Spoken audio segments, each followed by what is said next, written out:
Coucou tout le monde, ici Nathalie Chausseau, votre coach en solutions santé naturelle.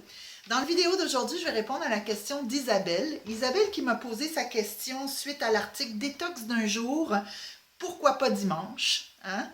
Et donc, je vais y répondre par vidéo parce que j'ai trouvé ça très pertinent. Ça, c'est une autre question qui revient très souvent. Les gens se mélangent entre jus et smoothie. C'est pas la même chose. Alors, il y a comme une confusion des gens. Ils ne savent plus de quoi je parle quand je parle de faire une détox d'un jour avec du jus. Ils se demandent si c'est des smoothies ou pas. Enfin, alors je vais répondre à la question tout simplement. Voici ce qu'elle demande. Est-ce qu'il faut absolument passer à l'extracteur les légumes dont je parle dans l'article ou est-ce que juste au mélangeur cela peut faire l'affaire? Il y a une différence entre faire du jus et de faire un smoothie. C'est pas du tout la même chose. Le jus, on passe à l'extracteur ou la centrifugeuse, appelez ça comme vous voulez, parce qu'on enlève la pulpe. Ça, c'est du jus. Le jus n'a pas de pulpe. OK? Quand on passe au mélangeur ou au blender, on fait un smoothie parce qu'on garde les fibres. C'est la seule différence entre les deux choses, OK? Le jus n'a pas de pulpe, le smoothie contient toute la pulpe, toutes les fibres, en fait, OK, des aliments. Et c'est deux approches complètement différentes et qui se valent, OK?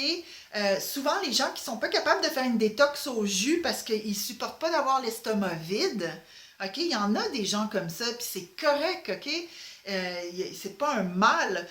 Pour eux, une détox d'un jour, juste en smoothie avec des légumes, pas de fruits, juste des légumes, comme si vous faisiez du jus vert, c'est parfait pour vous. OK? Et n'oubliez pas, ce qui est très intéressant avec la pulpe, on bénéficie de toutes les fibres qui sont broyées. Fait que même si on a les intestins un peu sensibles d'habitude aux crudités ou des choses comme ça passe très bien, OK? Évidemment, il ne faut pas en prendre des quantités astronomiques si on a un intestin irritable ou quoi que ce soit, mais ça passe beaucoup mieux que manger des légumes crus.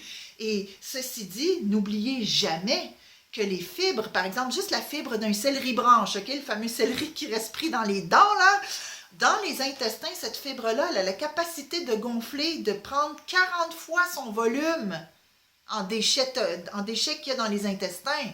C'est extraordinaire. C'est des vrais balais. Je devrais même dire c'est des bulldozers avec des grosses pelles. Ça pousse les déchets. Il faut en profiter. Alors, il n'y a pas de bonne ou de mauvaise approche. Il y a deux approches. Vous allez vers celle qui vous convient. Mais ne mélangez pas jus et smoothie. C'est pas la même chose. Alors, n'oubliez pas le jus, pas de fibres. Le smoothie avec les fibres. Et voilà, j'ai fait le tour de la question. J'espère que je vous ai bien répondu, Isabelle, puis que maintenant c'est plus clair pour vous.